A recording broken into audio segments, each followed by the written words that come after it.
Hey, what's up, worldwide family? YouTube land. We are back at it again. My name is Jimmy Flips, and this is my channel. For those of y'all that are returning, welcome. And for those that are new, thank you for showing up. Like I said, my name is Jimmy Flips.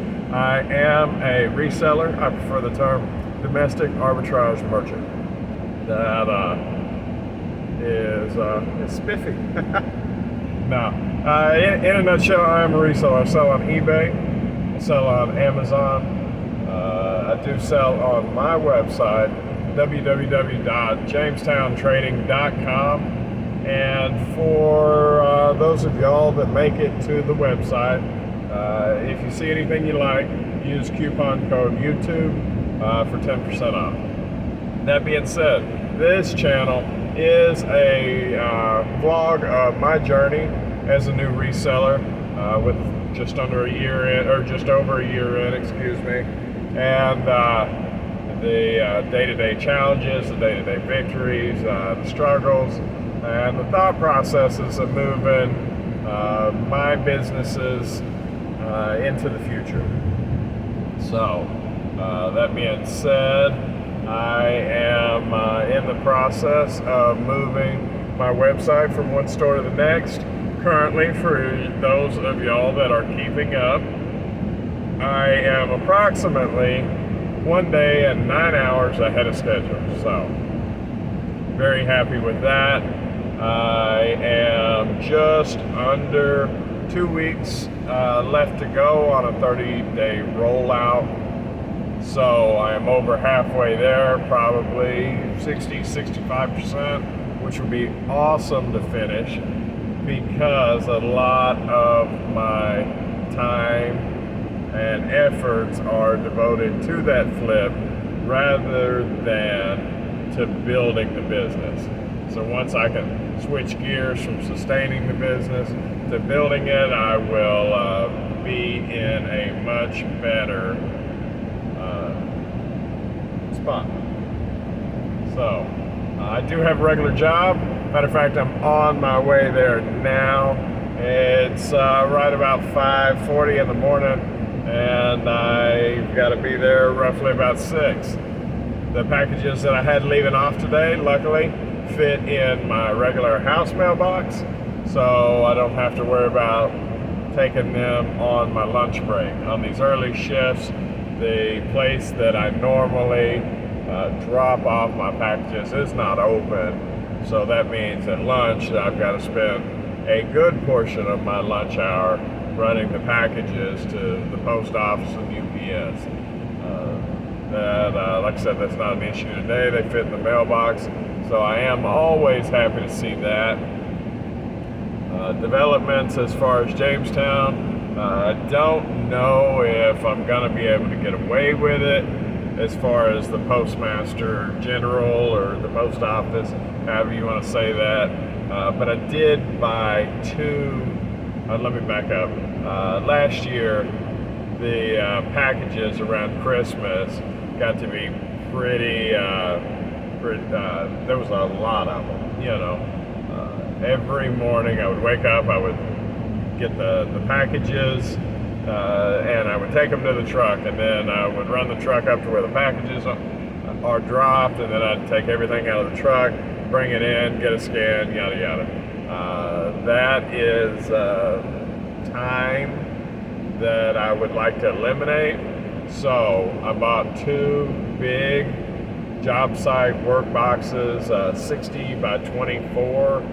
And my plan is to put them vertical, weld them onto a frame, and use them as a big parcel box. So that'll give me, 5 foot tall, 4 foot wide, and 2 foot deep. And half of that in my plan, if they let me get away with it, which I think they will be UPS, and half of it will be post office. I don't know whether or not the locking idea that I originally had, I don't know if the postman will let me get away with that. I had originally talked to them at the post office. And a friend of mine's got me worried now, or an acquaintance at work, about the reality of it. But they said, yeah, sure, if you give us a key that only we have access to or something, that we don't mind picking up from something like that. So as long as it's so far from the curb and everything else, that they didn't mind. Now, what I read from the post office yesterday is that they don't accept keys. But I see them do it at apartments and whatnot. So I'm not sure where the legality is. But anyway, I spent a very decent amount of money buying these boxes. And like I said, it'll give me 5 foot by 4 foot by 2 foot deep space for all the packages. And I've got to mount it into the ground, concrete, rebar and all that stuff. But that way I can eliminate the double touch of the of the parcels on the way out the door. I can just, rather than taking them from the house to the truck, then the truck to the drop, I can just take them from the house to the parcel box and be done with it. Schedule pickups and let it automate that one step for me. So I am happy about that. Turns out a coworker at work used to be a welding teacher. So although I was hoping he would just say, yeah, let me do it, he said, let me teach you how to weld.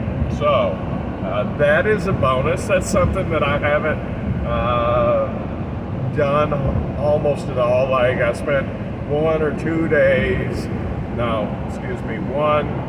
one evening welding a little bit in my life. So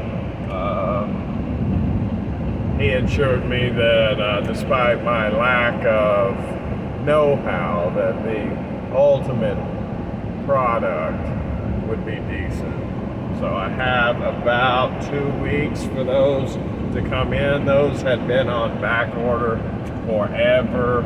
I was able to take advantage of the price before the inflation hit, which is nice. It was still the 2021, 2022 prices. I don't know if y'all seen it, but right about July here, everything has gone up. Matter of fact, these are the 60-inch boxes. The 48-inch boxes now cost more than the 60. So I'm glad I was able to grab a hold of it and capitalize on the savings when I did, because undoubtedly the prices are going up. Let me see. I don't think y'all got to hear about my thrift store Converse escapade. I bought a beautiful pair of almost new, what I thought were Converse, Chuck Taylors, black and white, pink pinstripe, pink laces, anything pink like that sells. Converse take a little bit, but they do sell, and they sell for decent money. So I got these, I was very happy with them. I flicked them, gave them the once off. Maybe I was in a hurry, must have been, because when I got back to the house, they changed from Converse to something called Con Amores, with love. They are I'm guessing, Spanish or Mexican, whatever, South American, Latin. I don't know where the brand comes from. I know it's got Spanish words on it. Matter of fact, on the tongue it says La Mejor, and I'm sorry about my pronunciation, but the better something.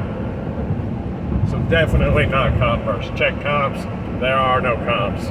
Matter of fact, new, they're like $20, and as resellers know, it costs about $12 to ship, $3 in fees. So they're into a brand new pair of shoes for $5. they're giving them away. I bought these for $6, so probably gonna eat that, unless maybe I can find somebody that's a size 9 that wouldn't like some condomores. What can you do? What can you do? Other than that, I did pretty good that day as far as thrifting, but mistakes like that happen. So fun. Now I think that about concludes. Oh, I do have more news on that free listing not being free thing, but I probably should have led with that because I'm almost out of time. So I will save that for tomorrow. So if you're interested in that, please tune in tomorrow and we'll discuss it, because there's definitely something up with that.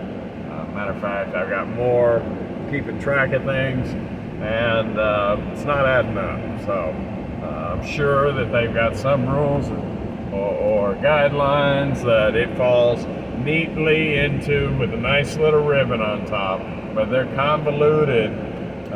Frees and fees are something that I don't quite understand. Of course, just because I don't understand it doesn't mean that it's hanky. But for me, hinky, hanky, whatever, you know what I mean. Something's up with it. So I will save that for tomorrow. I do appreciate you tuning in. Y'all have a wonderful day, and I'll see you tomorrow, all right?